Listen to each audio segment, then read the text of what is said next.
Hi friends, welcome back to my channel. आज मैं core paper 9 रे थिबा रोमांटिसिज्म विषय रे शॉर्ट क्वेश्चन आलोचना करम।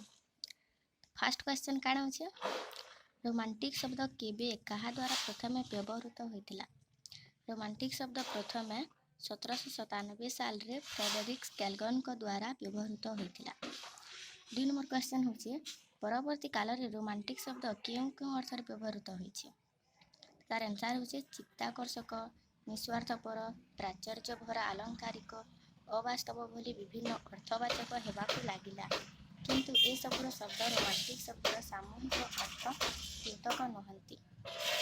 3 नंबर क्वेश्चन है, रोमांटिक संपर्क रूसो और पेटे कौन कहते? आंसर होचे गोटे रोमांटिकवाद हेउछि एक व्याधि किंतु क्लासिकवाद हेउछि स्वास्थ्य।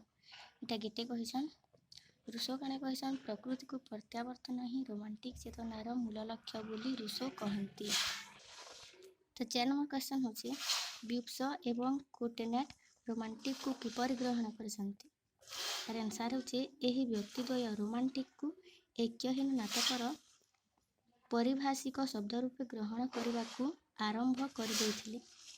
सेमानंक मतरे रोमांटिक चेतना एकाधार असंगत अथच गुरुत्वपूर्ण हास्योद्दीपक किंतु भीतिप्रद स्थूल रूप अथच सूक्ष्म चेतनार प्रतिवाहक। 5 नंबर क्वेश्चन है, इंग्लैंड रे प्रथम रोमांटिक क्यों रूप व्यवहृत होइतिला? आंसर होची सर्वप्रथमे यह पुरातन प्रति मोह, प्रणय गाथा, वीरत्व, व्यंजन कहानी, साहसिक आख्यान, अवास्तव गाथा आदि को बुझाउथिला। यह रुचिनिष्ठ जीवनधारार बाहक रूपे गृहीत होइथिला। नेक्स्ट क्वेश्चन होचे, अष्टादश शतकर मध्य भागरे रोमांटिक शब्द केते भागरे एवं केउं रूपरे सृष्टि होला? तार आंसर होचे अष्टादश शतकर मध्य भागरे रोमांटिक शब्द द्विविध अर्थ ग्रहण कला। प्रथमटी होचे पूर्वरु सही पुराणा प्रेम प्रणय गर्भित रचना एवं परवर्ती काल रे कल्पना प्रसूत चिंताधारा को नहीं रचित सारस्वत सृष्टि। 7 नंबर क्वेश्चन होचे, केउं शतकर ओडिया साहित्यर रोमांटिक चेतना अभ्युदय होइतिला एवं यार अग्रदूत किए? तार आंसर होचे 19 शतकर द्वितीयार्धरे ओडिया साहित्यर रोमांटिक चेतनार अभ्युदय होइतिला। यार अग्रदूत थिले कविवर राधानाथ राय। नेक्स्ट क्वेश्चन 8 नंबर है, राधानाथଙ୍କ रोमांटिक कल्पनार चमत्कारिता केउं व्यंग काव्य देखिबाकू मिले? दरबार व्यंग काव्य राधानाथଙ୍କ कल्पनार चमत्कारिता देखिबाकू मिले। तथा उदाहरण है, परिच्छद रूपे सेना नहीं संगे अंग ढालुथिले जे ऋण तरंगे, तांकरे दयाद होई कि हे वीर झुलिथुब कांता पणत कानीरे।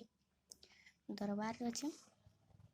लास्ट क्वेश्चन है, रोमांटिक चेतनार उत्तरल प्रवाह क्यों जुगर रचना संभार रे देखिबाकू मिले?